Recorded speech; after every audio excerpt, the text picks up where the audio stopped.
বর্তমানে ফেসবুক পেজে দেখি মেয়েরা নিজেদের একটা করে বাড়ি বানাচ্ছে। কারণ প্রতিটা মেয়েরই কিন্তু স্বপ্ন থাকে তার নিজের একটি স্বপ্নের বাড়ি থাকবে, সে যেমনই হোক না কেন। আসসালামু আলাইকুম ভিউয়ার্স, কেমন আছেন আপনারা? আলহামদুলিল্লাহ, আমিও ভালো আছি। সেই সব সাধারণ মেয়ের মতো আমিও ভীষণ সাধারণ একটি মেয়ে। আমারও একটা স্বপ্ন ছিল যে আমার একটা নিজের বাড়ি থাকবে। তো আমিও আমার নিজের বাড়ি করার জন্য আমি কারোর উপর নির্ভর করিনি। আমি চিন্তা করেছি আমি আমার নিজের অর্জন দিয়ে আমি একটা বাড়ি বানাবো। তো সেটা করতে আমার অনেক সময় লেগেছে। তিলে তিলে তিলে তিলে আমি এই বাড়িটা তৈরি করেছি।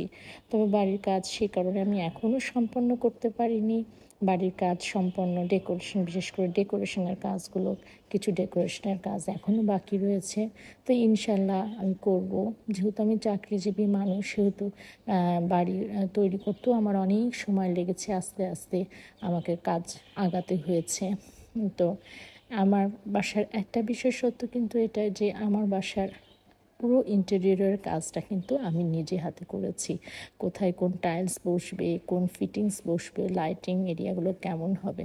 তবে আমার এই ভিডিওটাতে একটা ভুল হয়ে গেছে। আমি যখন ভিডিওটা করছিলাম তখন আমি আমার বাসার লাইটগুলো সব আমি অন করিনি গো।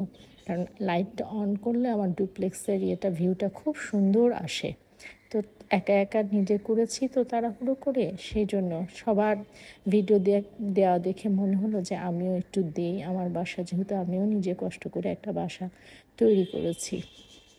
তো আলহামদুলিল্লাহ, এগুলো আমার বাচ্চাদের, আমার 4 বাচ্চাদের। এইটা ফিলিপস টিভি, সেই অনেক আগের, আমি এই যে ইন্টেরিয়র হিসেবে সেগুলো রেখে দিয়েছি। আর এই যে সেলফটা দেখতে পাচ্ছেন, এই সেলফটাতে আমার বাচ্চাদের অর্জন।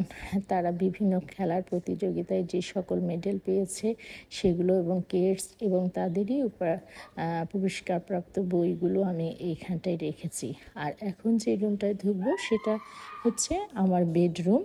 আমার বেডরুমটা খুবই সিম্পল, কারণ আমি এখনও আমার বেডরুমের কাজ কমপ্লিট করতে পারিনি। এখানে একটা টেবিল আছে, যেহেতু আমি লেখালেখির কাজ করি, আর একটা আলমারি আছে, আর ভেতর পার্শ্বনে আমি একটা ড্রেসিং রুম করেছি। ড্রেসিং রুমটা আমি আলাদা সেপারেট রেখেছি, কারণ হচ্ছে ড্রেসিং রুমের মধ্যে অনেক জামা কাপড় থাকে, ওগুলো রুমের মধ্যে থাকলে দেখতে এটা অসুন্দর লাগে। তো এই ছিল আমার বাসার টোটাল ভিউটা। আর আমি যেহেতু গাছপ্রেমী মানুষ, গাছ পছন্দ করি, সেহেতু আমার এই সিঁড়ির এই পাশটায় আমি কিছু ফুলের টব রেখেছি, যাতে উঠতে নামতে আমি গাছগুলো দেখতে পারি। খুব সিম্পল গাছ, যদিও আমি সময় পাই না গাছের পেছনে সময় দেওয়ার মতো, কিন্তু তারপরেও চেষ্টা করি যখনই সময় পাই গাছগুলোকে অল্প অল্প করে পানি দিই। এই ছিল আমার বাসার ভিডিও। আপনাদের কাছে আমার বাড়ির ভিডিওটা কেমন লাগলো অবশ্যই কমেন্টসে জানাবেন, তাহলে আমার ভালো লাগবে। খুব সিম্পল গাছ, কিন্তু গাছগুলো দেখেন কত সুন্দর।